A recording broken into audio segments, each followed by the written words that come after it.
हेमंत सरकार के 2 साल, आम लोगों के दरवाजे पर पहुंचा प्रशासन। नमस्कार, आजाद सिपाही में आपका स्वागत है। मैं हूं राकेश सिंह। 2 साल पुरानी हेमंत सोरेन की अगुवाई वाली महागठबंधन सरकार ने राज्य स्थापना दिवस पर 15 नवंबर को एक अभियान शुरू किया। इसका नाम था आपके अधिकार, आपकी सरकार, आपके द्वार। ये अभियान आज एक प्रशासनिक क्रांति का रूप ले चुका है। अभियान के दौरान अब तक सरकारी योजनाओं के लाभ से वंचित 33 लाख से अधिक लोगों ने विभिन्न शिविरों में आवेदन सौंपा है और इसमें से 22 लाख का निपटारा किया जा चुका है। झारखंड के लोगों के लिए ये एक नया अनुभव है। हेमंत सोरेन ने 29 दिसंबर 2019 को 3.25 करोड़ झारखंडियों की अगुवाई करने का जो भार अपने कंधों पर लिया था, उसके 2 साल पूरे हो रहे हैं। आपके अधिकार, आपकी सरकार, आपके द्वार अभियान की आज पूरी दुनिया, देश भर में चर्चा हो रही है। असली मतलब लोगों के सामने आने लगा है। झारखंड को मिली इस नई ताकत के कारण राज्य के सपने अब अंगड़ाई लेने लगे हैं। 2 साल पहले मुख्यमंत्री बनने से एक सप्ताह पहले 23 दिसंबर को जब विधानसभा चुनाव के परिणाम घोषित हुए और हेमंत सोरेन को ऐतिहासिक जनादेश मिला, तो उन्होंने कहा था कि वो जन आकांक्षाओं के अनुरूप काम करेंगे। उन्होंने कहा था कि अब हर फैसले झारखंड के हितों को ध्यान में रखकर किया जाएगा। 2 साल में उन्होंने ये किया भी। ये तो सभी जानते हैं कि झारखंड के सामने समस्याएं बड़ी हैं, सरकार के सामने चुनौतियां विकराल हैं और संसाधनों का भयंकर अभाव है। तमाम अवरोधों के बावजूद राज्य ने आगे कदम बढ़ाया और हेमंत ने अपनी मजबूत इच्छा शक्ति, प्रशासनिक कौशल और राजनीतिक सूझबूझ से अवरोधों को एक एक कर हटाया। उनके सामने कोरोना की चुनौतियां आई तो उन्होंने सबसे पहले खतरे को भांपा और अपनी तैयारी शुरू कर दी। मुख्यमंत्री हेमंत सोरेन ने अपनी सरकार की कार्यशैली पर नाक भौं सिकोड़ने वालों को बता दिया कि प्रशासन कैसे चलाया जाता है। उनकी इस कार्यशैली का एक उदाहरण यह है कि सत्ता संभालने के 4 महीने बाद तक उन्होंने न तो प्रशासनिक ढांचे में कोई बदलाव किया और न ट्रांसफर पोस्टिंग में समय गंवाया। बिना किसी तामझाम और प्रचार प्रसार के वो अपने काम में जुटे रहे। उन्होंने सिर्फ इतना किया कि प्रशासन को आम लोगों और जरूरतमंदों के दरवाजे पर लाकर खड़ा कर दिया है। झारखंड के लिए ये एक बड़ा बदलाव है। अब प्रशासनिक मशीनरी लोगों के दरवाजे पर खुद पहुंच रही है। आपके अधिकार, आपकी सरकार, आपके द्वार अभियान ने एक झटके में इन तमाम कलंकों को मिटा दिया है। 21 साल के गबरू जवान झारखंड के लिए ये एक सुखद बदलाव है जो उसके भविष्य के रास्ते को चमकीला करेगा। इस सरकार ने कोरोना और लॉकडाउन के दौर में भी झारखंड ने बहुत बड़ी कामयाबी हासिल की। प्रधानमंत्री ग्रामीण आवास योजना में राज्य को देश में दूसरा स्थान हासिल हुआ तो शिशु रक्षा के मामले में झारखंड पूरे देश में संयुक्त रूप से पहले नंबर पर रहा। इसी तरह मनरेगा में जो मॉडल झारखंड ने 2014 में अपनाया था, उसे अब केंद्र ने भी लागू करने का फैसला किया है। अब दुनिया की सबसे बड़ी रोजगार गारंटी योजना में झारखंड की झलक दिखाई देगी।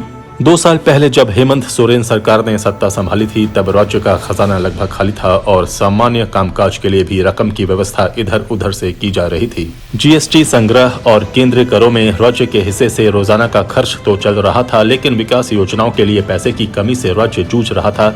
ऐसे में हेमंत सोरेन सरकार की पहली चुनौती फिजूल खर्ची पर रोक लगाने की थी। इस चुनौती का सामना राज्य सरकार ने सफलता से किया। जहां तक चुनौतियों का सवाल है तो हेमंत सोरेन सरकार के सामने झारखंड पर लगे गरीब राज्य के टैग को हटाना सबसे बड़ी चुनौती है। आंकड़े बताते हैं कि झारखंड की करीब 37% आबादी गरीबी रेखा से नीचे जीवन यापन करती है। झारखंड को गरीबी से पार पाना है। राज्य की प्रति व्यक्ति आमदनी राष्ट्रीय स्तर पर प्रति व्यक्ति आमदनी से लगभग आधी है, जबकि राज्य की विकास दर बीते 21 साल में 7-8% रही है। इसका मतलब ये हुआ कि राष्ट्रीय स्तर पर पहुंचने के लिए झारखंड को अपने आर्थिक विकास की गति को तेज करना होगा। झारखंड को अपने कृषि क्षेत्र पर अधिक ध्यान देना होगा। यहाँ की करीब 50% आबादी कृषि क्षेत्र से सक्रिय रूप से जुड़ी है, लेकिन राज्य की जीडीपी में कृषि क्षेत्र का योगदान महज 14 से 15% ही है, जबकि राज्य के केवल 2.5% लोग खनन क्षेत्र से जुड़े हैं और जीडीपी में उनका योगदान 12% है।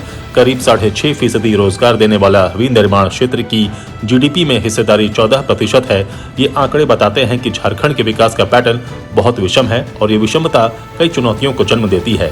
इसके बारे में सरकार को गहराई से सोचना पड़ेगा। झारखंड की आधी शहरी आबादी केवल 4 शहरों में रहती है। ये हैं रांची, जमशेदपुर, बोकारो और धनबाद। छोटे शहरों में कम लोग रहते हैं और उनका ग्रामीण क्षेत्रों से जुड़ाव बहुत कम है।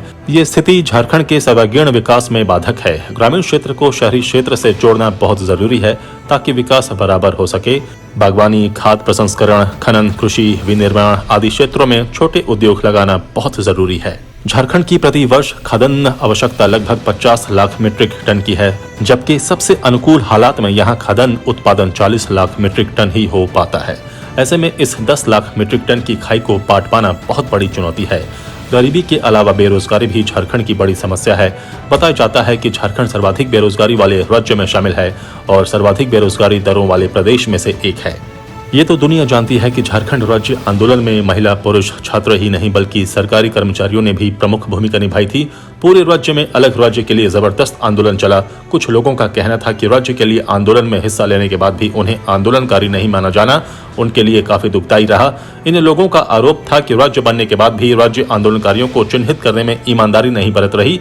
वंचित आंदोलनकारियों का कहना था कि अब हेमंत सोरेन सरकार से उम्मीदें बंधी हैं।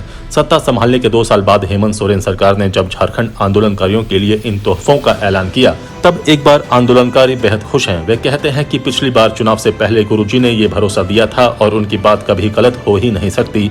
आज गुरुजी की बात एक बार फिर सही साबित हुई है। मुख्यमंत्री हेमंत सोरेन ने झारखंड आंदोलनकारियों के हित में जो फैसले लिए हैं, उनकी तारीफ पूरे झारखंड में हो रही है। इन फैसलों से आंदोलनकारियों और उनके आश्रितों को लाभ होगा।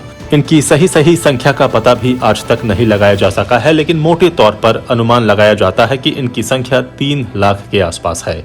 आंदोलनकारियों के आश्रितों को सीधी नौकरी और तीसरे चौथे दर्जे की नौकरी में 5% आरक्षण देने का फैसला पहली बार झारखंड में लिया गया है। इसके अलावा 3 तरह की पेंशन और सम्मान स्वरूप प्रशस्ति पत्र देने का फैसला कर हेमंत सरकार ने उन लोगों के घावों पर मरहम लगाया है जिन्होंने झारखंड बनाने के लिए अपना सब कुछ झोंक दिया। इसी साल फरवरी में झारखंड के युवा मुख्यमंत्री हेमंत सोरेन ने दुनिया के प्रख्यात संस्थान हार्वर्ड बिजनेस स्कूल और हार्वर्ड कैनेडी स्कूल द्वारा आयोजित इंडिया कॉन्फ्रेंस में जो कुछ कहा, उसका लबोलुआब ये था कि वो तन मन धन से आदिवासी हितों के लिए समर्पित हैं। हार्वर्ड कैनेडी स्कूल के सीनियर फेलो सूरज येगड़े ने पहले सवाल किया कि झारखंड कैसा है, के जवाब में जोहार से शुरू कर हेमंत सोरेन ने 3.5 करोड़ की आबादी वाले इस खूबसूरत प्रदेश की जो तस्वीर दुनिया के सामने पेश की, वो सराहनीय रही। झारखंड आंदोलन, उसकी पृष्ठभूमि और उसकी जरूरत को रेखांकित करते हुए हेमंत सोरेन ने अपने पीछे लगी दिशोम गुरु शिबू सोरेन की तस्वीर को दिखाते हुए कहा कि ये राज्य लंबे संघर्ष का प्रतिफल है। इसकी परिकल्पना यहाँ के आदिवासियों के विकास को लेकर की गई थी, लेकिन ये बेहद अफसोस की बात है कि झारखंड को जहाँ पहुंचना चाहिए था, वहां ये नहीं पहुंच सका है। कुल मिलाकर हेमंत सोरेन सरकार का यह 2 साल काफी चुनौतीपूर्ण रहा और काफी प्रशंसनीय भी रहा है। आजाद सिपाही के विशेष में अभी इतना ही। आप हमारे इस YouTube चैनल को जरूर सब्सक्राइब करें। आप हमारे Facebook पेज को भी जरूर लाइक और फॉलो करें। धन्यवाद।